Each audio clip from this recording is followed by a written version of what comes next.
Bapak Ibu sekalian, saya mau masuk ke diskusi saja langsung. Saya minta supaya kita banyak memperkaya diskusi ini.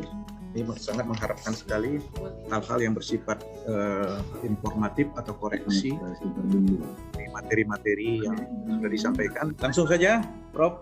Manulang. Persilakan, Dr. M. Manulang. Baik, terima kasih sebelumnya.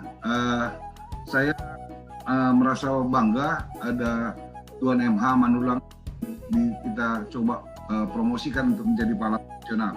Saya melihat gini, wajib dicari latar belakang pergaulan dari Tuan Manulang. Karena apa? Saya umur 19 tahun, anak saya baru umur 19 tahun baru tingkat persiapan.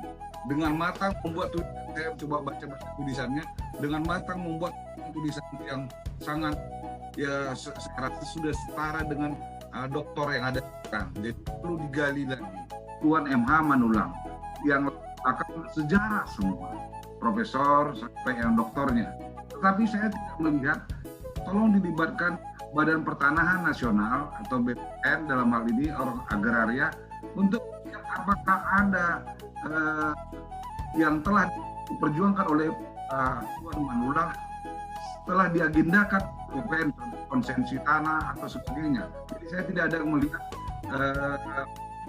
satu pakar untuk dalam bidang pertanahan nasional. Kedua, kita mengetahui bahwa Tuan Manulang dengan watak atau sinondang katanya tokoh pers, aktivis, dan orator. Saya ingin ditampilkan juga satu orang dewan pers yang menyatakan bahwa ketokohan Manulang itu ada. Ini hanya sejarawan yang menyatakan bahwa ketokohan Manulang ada. Yang dilaksanakan adalah dengan tanah dan kemudian kepemilikan tanah. Jadi tolong ditampilkan seminar berikutnya satu mengenai pejabat agraria dalam hal ini untuk melihat apakah ada telah kita adopsi yang perjuangan-perjuangan Tuan MH Manulang. Kedua, Dewan Pers atau orang jurnalistik yang menyatakan memang tulisannya itu bisa menggugah hati masyarakat untuk mau bertindak sesuai dengan kebenaran. Itu yang saya melihat supaya ada masukan untuk seminar berikutnya. Karena dia sifatnya Pak Moderator, izin supaya dilaksanakan. Terima kasih. Baik, terima kasih Profesor M. Manulang. Kita memang ini seminar sejarah. Tuan Manulang sudah menjadi sosok sejarah, jadi pendekatannya juga pendekatan masa lalu. Jadi mungkin saran dari Bapak nanti kita tampung untuk kita bahas. Berikutnya Bapak Pendeta Ebenezer Blumenthal. Silakan Pak.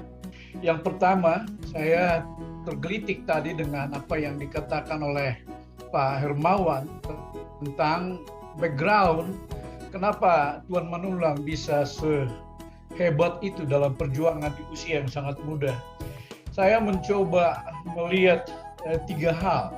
Pertama, kita tidak boleh lupa bahwa Manulang berasal dari keluarga yang sangat dekat dengan Sisingamangaraja ke-12.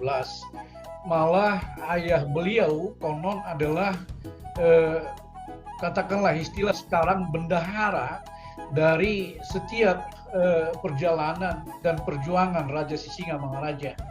Maka ketika tahun 1907 Sisingamangaraja benar-benar takluk, dan ini dalam tanda petik keluarganya tanda petik dipaksa untuk menjadi Kristen, tentu saja itu bukan pilihan yang mereka terima dengan sukacita. Dan terbukti melalui penelitian Masashi Hirosue bahwa efek dari kekalahan Sisingamangaraja itu menimbulkan gerakan-gerakan milenarian yang baru. Dan itu kemudian terbukti gagal ternyata untuk menghadang komunisme. Tetapi di dalam benak orang-orang seperti keluarga besar Manulang, kekalahan itu pasti menjadi motivasi yang baru untuk melihat Belanda sebagai satu kekuatan yang harus dilawan bagaimanapun caranya. Jadi itu saya kira salah satu latar belakang, walaupun harus diuji lebih dalam lagi. Yang kedua, tentang kemampuan beliau dalam hal sharing idea dalam bentuk media cetak. Saya mohon maaf untuk Amang PT Desi Hombing yang menolak pandangan Lance Castle bahwa Tuan Manulang sesungguhnya adalah murid dari sekolah tukang dan bukan sekolah anak raja. Saya lebih condong kepada teori dari Castle bahwa sesungguhnya Tuan Manulang itu dididik di sekolah tukang. Karena di sanalah murid-murid yang Kristen, yang sudah menjadi Kristen, diajar untuk membangun rumah sekaligus juga dalam hal teknik percetakan. Karena kita tahu Sending waktu itu sudah memiliki mesin cetak yang disebut Drakery itu yang di Lagu Boti. Di sana saya kira Tuan Manulang punya kemampuan untuk mencetak bahan-bahan, dan kemudian pada saat itu di Tanah Batak sudah beredar satu majalah yang disebut Immanuel yang terbit 1890 yang diterbitkan oleh Sending waktu itu. Nah, dengan kemampuan untuk mencetak dan juga keyakinan bahwa media cetak itu bisa menjadi instrumen yang baru dalam perjuangannya, itu saya kira pilihan yang paling rasional buat Tuan Manulang untuk menerbitkan Suara Batak tahun 1999. Itu yang kedua. Yang ketiga, saya sedikit menambah bahwa radikalisme Tuan Manulang sesungguhnya bukan terbentuk di Jawa. Kita tidak boleh lupa bahwa tahun 23 beliau itu sudah bergaul dengan tokoh Toba yang paling terkenal bernama Urbanus Pardede. Beliaulah yang menjadi tokoh di belakang revolusi sosial tahun 46 di Pematang Siantar. Manulang dan Urbanus itu sudah membentuk surat kabar persamaan tahun 23 di Sibolga. Nah, latar belakang seperti itu saya kira yang boleh digali lebih mendalam sehingga sesungguhnya dia benar-benar seperti yang Pak Hermawan bilang tadi, bukan berjuang untuk Batak tetapi berjuang untuk satu gagasan Indonesia walaupun sifatnya masih bersifat emerging dalam teorinya Anderson.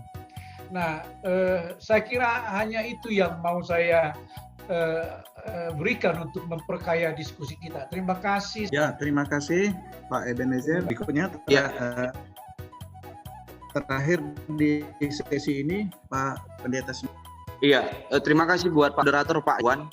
Saya langsung tadi sebenarnya sudah dibahas tadi oleh Pak Prof dan juga oleh Bang Dipos Manalum mengenai bagaimana ideologi ataupun gagasannya itu bisa berjalan dengan baik. Kenapa tidak ada? Apakah ada keterkait hubungan kekristenan, hubungan Injil Pendeta Manulang ini dengan ideologinya begitu? Kenapa itu bisa berjalan? Temuan kalau yang dibilang tadi Bang Dipos dan Kris, sebenarnya apakah yang itu bisa berjalan bersamaan itu Bang?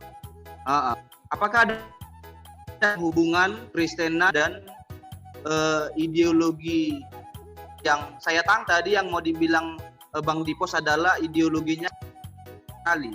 Lalu saya lanjutkan lagi pertanyaan itu, apakah ke Kristus itu bersamaan perjuangannya atau berlawanan begitu?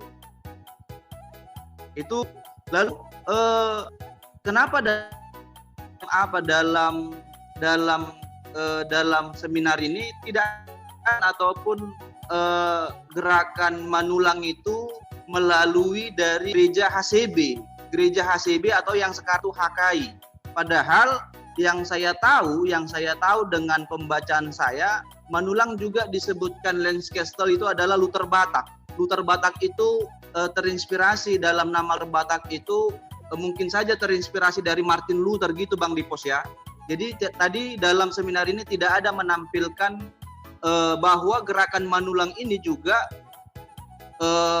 ikut bersamaan dengan komunitas gereja dan komunitas lokal tidak begitu ditampilkan tadi Bang. Apakah ada begitu? Iya, terima kasih ya. Terima kasih Pak Simamare, Pak Ronaldi Simarmare. Ini menarik sekali, makanya kita juga buat seminar ini 2 putaran. Barangkali 2 putaran juga nggak cukup ini.